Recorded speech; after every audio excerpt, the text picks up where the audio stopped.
Shabbat Shalom. So who was paying attention to the Haftorah? We have finally reached our 7th Haftorah of consolation, and unfortunately by this point many people's minds have already turned towards the high holidays, which are just around the corner, and perhaps we miss certain elements of it. But I guarantee you that if you were reading along in the Hebrew or the English, as Mark chanted it so beautifully, you would have seen the striking imagery of God stomping through the fields of enemies splattered in their blood. Right? It's good stuff. This is the fire, the blood kind of stuff, right? None of this sissy, peacenik stuff. This is God wading in as though he were tromping down grapes. The blood of the enemies shooting up, splattering across his clothing, destroying all of those that had held Israel back, who had harmed our people, who had cast us into exile. They will finally get their just deserts ground underfoot as God tramples them into mush. It's good stuff, right? Okay. Unfortunately, I can see many people looking a little queasy and others looking a little confused, oftentimes the same kind of expression. Unfortunately, when we read this, our minds go to the Crusades. Our minds go to jihad. Our minds go to the wars of the Reformation that tore apart Europe for so very, very long. We basically read our text through the lens of the crimes of others.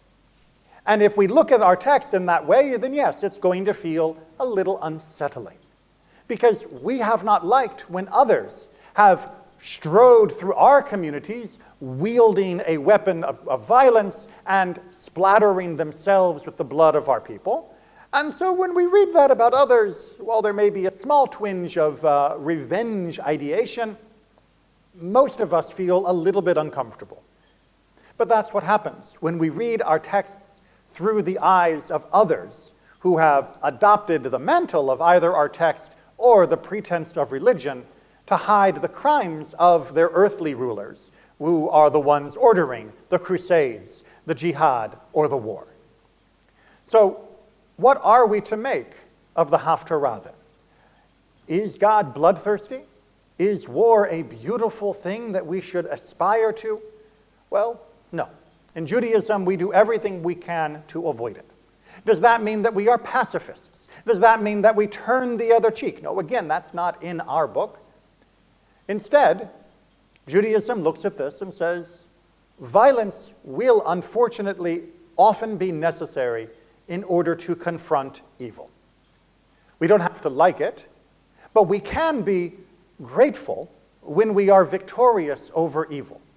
When evil is crushed as easily as grapes, we should be glad that it did not take more to be able to defeat them. As Israel goes into almost an entire calendar year of having fought a war against both Hamas and Hezbollah, we have to remember this. As we are able to celebrate the downfall of the leader of Hezbollah, apparently who was killed in an Israeli strike yesterday, Nasrallah up in Hezbollah in Lebanon, we can celebrate that one more person who has been responsible with his own hands for ordering the murders of hundreds and hundreds of people in Israel, as well as thousands of people within Lebanon itself, is no longer able to practice his butchery. We are allowed to celebrate the death of evil soldiers, of evil leaders that have worked against peace. But if you read the rest of the Haftarah, you'll know that that is not the whole story. It is not just, we will kill enough and then evil will be gone.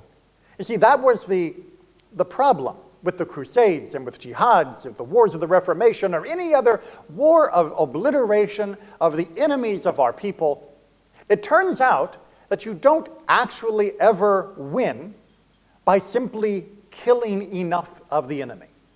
You can blunt the enemy, you can destroy their capacity to harm you for a while, but the actual enemy, the part that is inside their soul, that is leading them into conflict, that cannot be exterminated just with bullets. All we can do is slow them down with violence. But the killing of men and women will not yield to an end to evil. Torah is very clear on this, as is history. And if you're thinking, wait a minute, I'm sure that you can destroy evil just by, loading the next magazine and shooting a few more, I would like you to consider the fact that we have been considered the evil against many empires and nations throughout history. And they did their darndest to get rid of the Jewish scourge by killing as many of us as possible. We're still here. They tried against us more than anyone else in history has tried to exterminate a nation. And yet we are still here. The inability of our enemies to destroy us should remind us that we too will never be able to destroy evil simply by body count. We are a living testimony to the ultimate futility of trying to overcome an obstacle simply through violence. The Romans tried that with us, and it didn't work. The Crusaders tried that with us, and it didn't work. Even the Nazis with their industrial extermination tried that against us, and it didn't work. That is not the way you overcome evil. It is the way you render it powerless for a time. It is the way you prevent it from causing additional harm, and violence is essential in that, and that is how we should read the sections of the Haftorah. Indeed, there is a time to wade into war, to be covered in blood, in order to defend what is good. But to recognize that you will never destroy evil simply through violence is essential. Because evil is not born as though it were just some spontaneously generated creature. It does not simply blossom in the dark corners of the room, coming out, infecting humanity through its shadowy tendrils, and then as long as we destroy those possessed individuals, it will be fine. Evil is more like a virus. It spreads from person to person, but only where the conditions are ripe for it. Evil does not spread if people are content. Evil does not spread if people are truly free. Evil does not spread if we watch the distribution of power within a community. Are there too few who hold too much power in their hands? Then evil can take root, because there will be no one to balance, no one to stop them from doing so. Evil does not take hold if there is transparency, if we are aware of what is being done, if we are aware of each other's behavior, if we are aware of what is right and what is wrong, and we hold each other in transparent community accountable to that, then there is no foothold for evil to spread. The virus is still there. It still lingers, but we are inoculated against it. This is the ultimate weapon that Judaism has been wielding for 3,000 years to combat evil. We have not had armies on the battlefield for much of that last 2,000 years. And yet, Jewish teachings have infected much of the world. We have promoted and we have distributed the ideas that I just described through our sister religions of Christianity and Islam, even when they were acting in contradiction to what we had taught them, and through the basic principles of humanism and the Enlightenment, which were heavily influenced by core Jewish values. We have made evil have to fight harder to find places to take root. It still can. We still have to be covered in blood to fight them. But we have succeeded in blunting the spread of evil. There are no Mongol hordes anymore. There is no Roman Empire anymore. The Babylonians, the Assyrians, they are in the dustbin. And the image of something like the Nazi regime is almost impossible to conceive. Not so impossible that we should not remain on guard, but the fact that it is so close to being inconceivable is in large part because of the promotion of the values and of the changing of the material conditions of humanity that Judaism has inspired not only among us, but among others in the world. That will be the ultimate downfall of evil. Let the hawkers of hate stand on the street corners and tell everybody, side with me and I will overcome all of your enemies. And if the people on the street look at them and laugh because they have no enemies, their bellies are full, their houses are secure, their neighbors are diverse and friendly, the government is free and open, they feel that they have power to make change should it be needed, those street corn peddlers of hate will find no audience. That evil cannot survive if we make the world inhospitable to it. But making the world inhospitable to it does not end simply by violently attacking those who are currently perpetrating evil. That is a necessary step.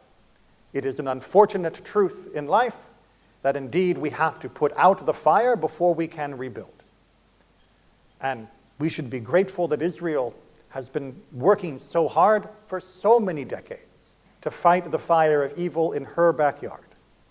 But we here in the United States, we may not be in the IDF, although some here have been, but we can nonetheless not only support Israel in her immediate fights against all of her surrounding enemies, but we can also support all who fight to make sure this world will provide no fertile grounds for evil to flourish within. Not to say evil is inevitable, not to say evil is only something we can fight against but cannot be cured. That is the idea of failure. Look at the diseases we have cured. Are they uncurable as were imagined 100 years ago? No.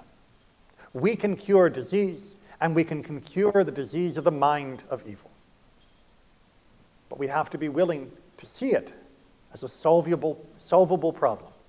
We have to be willing to see it as our problem that must continue to be fought, not only on the battlefield, where we may hope to continue to reap victory, but also in our homes, in our schools, in our supermarkets, in the workplaces, everywhere that we are, to look for the small openings that evil will exploit to take root, to seal them up with kindness, with help, with understanding, with empathy, with support, to make sure that there will be no place where it can find that crack that will give it shelter.